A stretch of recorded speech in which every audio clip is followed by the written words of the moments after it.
రాష్ట్రంలో ఏ విధంగా గ్లోబల్ ప్రచారం జరుగుతుందనే దాని మీద ప్రతి విషయంలో కూడా తెలుగుదేశం పార్టీ వాళ్ళు చేస్తున్న అసత్య ప్రసారాలు, అబద్ధాలు, ఊకదంపుడుగా అబద్ధమే చెప్పి చెప్పి చెప్పి దాన్ని నిజం చేయాలనుకునే ప్రయత్నం తెలుగుదేశం పార్టీ వాళ్ళు చేస్తున్నారు. మరి ముఖ్యంగా ఈ రాష్ట్రంలో అప్పుల పరిస్థితి ఏ విధంగా ఉంది అని చెప్పడానికి మన శాసన మండలిలో ఒక ప్రశ్నను లేవనెత్తాం. మేము అడిగిన ప్రశ్న 2014 నుంచి 2024 వరకు అప్పుల వివరాలు చెప్పండి, అది సంవత్సరాల వారీగా అప్పుల వివరాలు ఇవ్వండి అని చెప్తే మరి శాసనసభ శాసన మండలి సాక్షిగా ప్రజలకు నిజం చెప్పాల్సిన ఏకైక ఫోరమైన మండలి సాక్షిగా అప్పుల మంత్రి అయిన పయ్యావుల కేశవులు తన అప్పుల గురించి ఎంత గొప్పగా అబద్ధం చెప్పాడంటే, గత ప్రభుత్వం అంటే వైఎస్ఆర్ కాంగ్రెస్ పార్టీ ప్రభుత్వం దిగిపోయే నాటికి 9,74,000 కోట్ల రూపాయల అప్పుతో మిగిల్చారని సాక్షాత్తు బడ్జెట్ ప్రసంగంలో పయ్యావుల కేసులు చెప్పడం జరిగింది. మళ్ళీ అదే ఫిగర్ని 9,74,000 ఫిగర్ని మేము అడిగిన ప్రశ్న రూపంలో మళ్ళీ అదే చెప్పడం జరిగింది. నిజంగా ఈ బడ్జెట్లు ఒక్కసారి మీరు గమనిస్తే ఏ బడ్జెట్కైనా బడ్జెట్ పేపర్స్ ఇచ్చినప్పుడు ఆ బడ్జెట్తో పాటు వాల్యూమ్ 6 అనేది ఒక బుక్లెట్ ఉంటుంది. అందులో అప్పుల వివరాలు, ఎక్కడెక్కడ అప్పులు తీసుకొచ్చాం, ఏ సెక్టార్ మీద ఎంత ఖర్చు పెట్టాం అనేది వివరాలు ఉంటుంది. గమ్మత్తుగా ఈ సంవత్సరం వాల్యూమ్ 6 తీసేశారు. ఎందుకంటే వీళ్ళ చేసే అప్పులు ఎవరికీ తెలియకూడదు, ఇదేదో రాష్ట్ర ప్రభుత్వం అంటారు వాళ్ళ జేబు సంస్థలాగా ఎవరికీ తెలియకూడదు మేము చేసే అప్పులు అని చెప్పి అప్పులు ఎడాపెడా చేస్తున్నారు. ఇదే చంద్రబాబు నాయుడు ఎన్నికల ముందు ప్రచారంలో నేను ఎక్కడా అప్పు చేయకుండా సంపద సృష్టిస్తాను, నేను సంపద సృష్టికర్త అని మాట్లాడటం జరిగింది. ఈయన సంపద సృష్టికర్త కాదు కదా, ఈయన అప్పుల సృష్టికర్త. ఈ అప్పుల సృష్టికర్తలో భాగంగా వాస్తవానికి ఈ రాష్ట్ర ప్రజలందరికీ కూడా వీళ్ళు ఎంత ఘోరమైన పచ్చి అబద్ధాలు ఆడుతున్నారనేది ఒక్కసారి చూద్దాం. 2014 నాటికి ఈ రాష్ట్ర విభజన జరిగిన తర్వాత అంటే ఉమ్మడి రాష్ట్రం ద్వారా మనకు వచ్చిన అప్పులు 1,40,000 కోట్ల రూపాయలు అయితే 2014 నుంచి 19 వరకు ప్రతిసారి విజనరీ అని చెప్పుకునే ఈ విజనరీ లీడరు చంద్రబాబు నాయుడు హయాంలో ఈ 1,40,000 కోట్ల కాస్త 9,90,000 కోట్లకి ఎగబాకింది.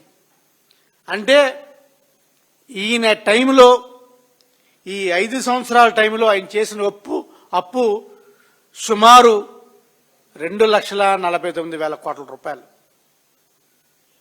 దాన్ని కాంపౌండ్ యాన్యువల్ గ్రోత్ రేట్ ప్రకారం చూస్తే 22.63% దేశంలోనూ అత్యధికమైన శాతంతో అప్పులు చేశాడు. ఇక మేము 2019 నుంచి 24కి మేము వచ్చేటప్పటికి వాళ్ళు 3,90,000 కోట్లతోటి ఇచ్చిన అప్పుని మేము 7,21,000 కోట్ల రూపాయలకు తీసుకొచ్చాం. అంటే మా సిజిఆర్ గ్రోత్ 13% మాత్రమే. దీనికి ఈ 7,21,000 కోట్ల రూపాయల అప్పుకి మా దగ్గర కాగ్ లెక్కలు ఇచ్చారు, గవర్నమెంట్ రిపోర్ట్స్ ఉన్నాయి, బడ్జెట్లో పొందుపరిచాం. బడ్జెట్తో పాటు వాల్యూమ్ 6 అనేది కూడా మేము ఇవ్వటం జరిగింది. మరి ఈ ప్రభుత్వం వచ్చిన తర్వాత 2024లో ఈ ప్రభుత్వం వచ్చిన తర్వాత సుమారు ఈ 20 నెలల్లోనే వీళ్ళ చేసిన అప్పు ఎంతయ్యా స్వామి అంటే 3,17,000 కోట్ల రూపాయలని అప్పుగా చేశారు. కేవలం 20 నెలల సమయంలోనే. మేము అధికారంలో ఉన్నప్పుడు 5 సంవత్సరాల్లో 3,31,000 చేస్తే వీళ్ళు 20 నెలల్లోనే 3,17,000 కోట్ల రూపాయలని అప్పుగా తీసుకొచ్చారు. మరి ఈ అప్పు ఏమైంది? అప్పు తీసుకొచ్చి ఎక్కడ పెట్టారు? ఎవరు జోబులో వేసుకున్నారు? ఈ అప్పు తీసుకొచ్చినందుకు వడ్డీ ఎంత కడుతున్నారు? అప్పు తీసుకొచ్చి ఎక్కడ ఖర్చు పెట్టారు? దాన్ని క్యాపిటల్ ఎక్స్పెండిచర్ మీద పెట్టారా, లేకపోతే సంక్షేమ పథకాలు ఇచ్చారా అంటే ఏది చెప్పరంట. వాల్యూమ్ 6 అనేది ఎత్తేశారు. ఈ ప్రచారం ఏదైతే అప్పు చేశారన్నది చెప్పకుండా 3,17,442 కోట్లు అప్పు చేశామని చెప్పకుండా ఎంత అందంగా అబద్ధం ఆడుతున్నారంటే ఈ అప్పుల మంత్రి పయ్యావుల కేశులు. రాష్ట్రం అంట వైఎస్ఆర్ కాంగ్రెస్ పార్టీ వెళ్లే నాటికి 9,27,000 కోట్ల రూపాయలు అప్పుతో మిగిల్చారని చెప్తున్నారు. నేను అడుగుతున్నాను, ఎవరు స్వామి అప్పులు చేస్తుంది? నువ్వు కాదా? అప్పులు ఎడా ఎఫ్ఆర్ఎంబి రూల్స్ అతిక్రమించి కూడా అప్పులు చేస్తుంది నువ్వు కాదా? మరి అప్పులు చేస్తున్నావు కూడా 20 నెలల్లో నువ్వు చేసిన అప్పు ఎంతయ్యా అంటే 3,17,000 కోట్ల రూపాయలు. ఈ 3,17,000 కోట్ల రూపాయలు ఎవరి జేబులోకి వెళ్ళి? నారావారి కుటుంబం జేబులోకి వెళ్ళినాయా? పయ్యావుల కేశవులు గారి కుటుంబం జేబులోకి వెళ్ళినాయా? ఇవన్నిటి మీద మీరు చేసిన అప్పు, ఆ అప్పు వివరాలు, దాని వడ్డీ ఎక్కడ ఖర్చు పెట్టారు, ఎవరికి ఇచ్చారు అనేది మీరు శ్వేతపత్రం రిలీజ్ చేయాలని చెప్పి వైఎస్ఆర్ కాంగ్రెస్ పార్టీ డిమాండ్ చేస్తుంది. ఇక సభా సాక్షిగా మేము అడిగిన క్వశ్చన్కి సభా సాక్షిగా వీళ్ళు ఇచ్చిన సమాధానం ఏదైతే 9,74,000 కోట్ల రూపాయలు అప్పుగా చూపించారో అది కూడా శాసనమండలి వేసిన ప్రశ్నకి సమాధానంగా అప్పుల మంత్రి ఇచ్చిన సమాధానం. ఈ సమాధానం మీద, వాళ్ళు చూపించిన లెక్క మీద, దీన్ని తయారు చేసిన అధికారుల మీద, ఎస్పెషల్లీ ఫైనాన్స్ డిపార్ట్మెంట్ మీద, ప్రిన్సిపల్ సెక్రటరీ దగ్గర నుంచి ఇది ఎవరైతే తయారు చేశారో వాళ్ళందరికీ కూడా సభా ఉల్లంఘన కింద చర్యలు చేపట్టడం కోసం మేము ఫిర్యాదు చేస్తున్నాం. ఎందుకంటే ఈరోజు గత ప్రభుత్వం అప్పు చేయనప్పటికీ కూడా, ఎంత అప్పు చేయనప్పటికీ కూడా అవే ప్రచారాలు, ఎన్నికల ముందు అదే ప్రచారాలు చేశారు. ఒకరు 10,000 కోట్ల 10 లక్షల కోట్లు, 12 లక్షల కోట్లు, 14 లక్షల కోట్లు వాళ్ళ నోటికి ఏదొస్తే అది వాగారు. ఇప్పుడు మళ్ళీ అధికారంలోకి వచ్చిన తర్వాత కూడా అదే పాట పాడుతున్నారు. ఆ పాటకి చరమగీతం పాడాలని చెప్పి వీళ్ళ మీద, ఈ వ్యవస్థల మీద సభా హక్కుల ఉల్లంఘన కింద వైఎస్ఆర్ కాంగ్రెస్ పార్టీ ఎవరైతే మేము ప్రశ్నలు అడిగామో, కుంభారావు బాబు కావచ్చు, నేను కావచ్చు, మేము సభా హక్కుల ఉల్లంఘన కింద ఫిర్యాదు చేయబోతున్నాం. ఇక అప్పులపై వాస్తవాలు, ఇన్ని వాస్తవాలు డాక్యుమెంట్ రూపంలో ఉన్నప్పటికీ కూడా వీళ్ళ డాక్యుమెంట్లో offline budget, online budget, online budget చెప్పారు కానీ ఆఫ్లైన్ బడ్జెట్ చెప్పరంట, ఆఫ్ బడ్జెట్ చెప్పరంట, ఆఫ్ బారోయింగ్సే చెప్పరంట. రుణ సేకరణ ఎక్కడ చేశారో చెప్పరంట. వీళ్ళ బాబుగారి సొమ్మ రాష్ట్రాన్ని తాకట పెట్టి అప్పులు తీసుకొచ్చి రాష్ట్ర ప్రజలకు తెలియజేద్దా? ఎన్ని అప్పులు చేశాము, ఎంత అప్పు చేస్తున్నాం, దేనికోసం అప్పు చేస్తున్నాం, మా సంక్షేమ పథకాల కోసం చేస్తున్నామా, అభివృద్ధి కోసం చేస్తున్నామా, మనకు వచ్చే రెవెన్యూ ఎంత, మన ఖర్చు ఎంత, మన అప్పు ఎంత అనేది చెప్పకుండా నీ ఇష్టం వచ్చినట్టు ఇట్లా బాబు గారు సొమ్ము వచ్చినట్టు ఎడాపెడా అప్పులు చేస్తా ఉంటే ఈ అప్పులు ఎవరు తీర్చాలి? మీ జేబులోకి వెళ్ళిన డబ్బులు మళ్ళీ ఎలా రాబట్టాలి? అంటే ఈ రాష్ట్రాన్ని అమ్ముకొని, ఈ రాష్ట్ర సంపదను అమ్ముకొని మీరు పబ్బం కట్టుకుంటున్నారే, పైగా మళ్ళీ మీరు నీతులు చెప్తున్నారు అప్పుల గురించి. ఈరోజు అప్పుల గురించే కాదు, ఈ రాష్ట్రంలో సంక్షేమ పథకాలు వీళ్ళు ఏదైతే ప్రామిస్ చేశారో ఆ సంక్షేమ పథకాలు ఏ సంక్షేమ పథకానికి కూడా పూర్తిగా నిధులు కేటాయించట్లేదు. ఎంత పచ్చిగా చెప్తున్నారంటే సూపర్ 6లో 3 6లు ఎగిరిపోయినాయి, వాటి ప్రస్తావనే లేదు. ఇంకా 3 6లకి అరకొరగా నిధులు కేటాయించారు. దానికి పూర్తిగా నిధులు ఎప్పుడు కేటాయిస్తారో చెప్పరు.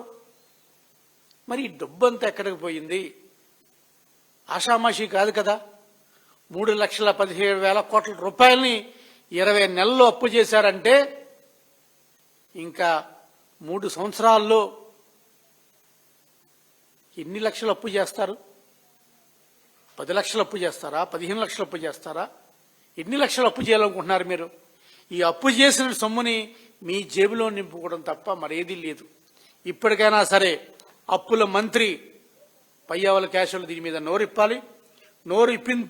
నోరిప్పడమే కాదు, ఎవరి జేబులోకి వెళ్ళి సొమ్మంతా ఎవరిని బాగు చేద్దామని ఈ సొమ్మంతా అప్పులు చేస్తున్నారనేది మీరు తేల్చాలని చెప్పి వైఎస్ఆర్ కాంగ్రెస్ పార్టీ తరఫున డిమాండ్ చేస్తున్నాం.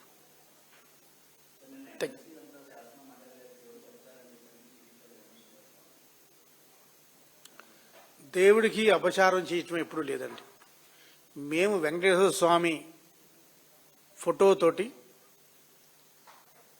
సభలో స్వామి తెలుగుదేశం పార్టీ వాళ్ళకి బుద్ధి చెప్పండి, వాళ్ళ బుద్ధి మార్చండి, మీ పేరు చెప్పుకునే రాజకీయాలు పబ్బం కట్టుకుంటున్నారు, రాజకీయ లబ్ధి కోసం పాకులాడుతున్నారు, వాళ్ళకి బుద్ధి చెప్పండి అని చెప్పి సాక్షాత్తు వెంకటేశ్వర స్వామిని మేము వేడుకున్నాం, కోరుకున్నాం. వెంకటేశ్వర స్వామిని బొమ్మను మేము ప్రతి ఒక్కరూ కూడా జేబులో పెట్టుకుని తిరుగుతూ ఉంటాం. ఫోటో పెట్టుకుంటే మీరు దాన్ని అపచారం అని చెప్తున్నారు. మరి ఇదే చంద్రబాబు నాయుడు ఈ సాక్షాత్తు శాసనసభ శాసన మండలి శంకుస్థాపన రోజున అదే వెంకటేశ్వర స్వామి బొమ్మ పెట్టుకొని దానికి దండేసి బూట్లు వేసుకొని నడిచిన చంద్రబాబు నాయుడు అపచారం చేయలే. ఏదన్నా అపచారం చేశాడంటే చంద్రబాబు నాయుడే చేశాడు. ఇదే చంద్రబాబు నాయుడు ఆ స్వామి వల్ల నేను బతికాను, బ్లాస్ట్లో బతికాని చెప్పిన చంద్రబాబు నాయుడు అలిపిరి నుంచి కొండ మీదకి చెప్పులతో నడిచిన ఘనత ఎవరిదే?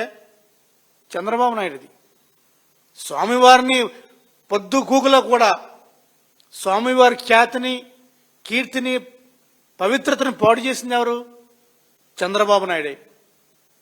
చంద్రబాబు నాయుడు వెంకటేశ్వర స్వామి గారి గురించి, స్వామివారి గురించి ఏం మాట్లాడాడు? కొడ్డు గోవు కలిసింది, పంది కొవ్వు కలిసింది, చేప నెయ్యి కలిసింది, చేప కొవ్వు కలిసింది అనరాని మాటలు స్వామివారిని అన్నాడే. ఎవరు అపచారం చేసింది? పైగా వీళ్ళ అదే వెంకటేశ్వర స్వామి దగ్గరికి వెళ్ళి మళ్ళీ ఈరోజు పూజలు చేస్తున్నారు. ఆ నిజంగా స్వామివారు వీళ్ళకి ముట్టికాయలు వేయాలి. ఎవరైతే వెంకటేశ్వర స్వామి ఈరోజు గుడికి వెళ్తున్నారో వాళ్ళకి ముట్టికాయలు వేయాలి. ఇప్పుడు కడగమని చెప్పండి పవన్ కళ్యాణ్ మెట్లు. సనాతన హిందూ ధర్మాన్ని రక్షించే సిద్ధాంతకర్త నేనేం చెప్పాడు కదా. ఇదే కల్తీ నెయ్యి గురించి ఊగిపోయాడు కదా. ఇప్పుడు కడగమని చెప్పండి. అపచారం చేసింది తెలుగుదేశం పార్టీ, మరి ముఖ్యంగా నారా చంద్రబాబు నాయుడు. ఇప్పటికీ చెప్తున్నాం, కల్తీ నెయ్యి విషయంలో చంద్రబాబు చేసిన వ్యాఖ్యలు ఆ వ్యాఖ్యలు వెనక్కి తీసుకోవాలి. మొత్తం ప్రపంచ జాతికి, స్వామివారి భక్తులకి, ఆ కలియుగ దేవుడికి క్షమాపణ చెప్పాలి చంద్రబాబు నాయుడు. రెండోది, ఈరోజు వాళ్ళు చెప్తున్నారు ఏదో ఏకసభ్య కమిషన్ వేస్తున్నారు, ఏదో చెప్తున్నారు. ఏకసభ్య కమిషన్ చైర్మన్గా చంద్రబాబు నాయుడు ఉండమనండి. అసలు హెరిటేజ్ ఇందాపూర్ లింక్ మీద ఆ సిబిఐ దర్యాప్తు కూడా చేయాలని కోరుకుంటున్నాను.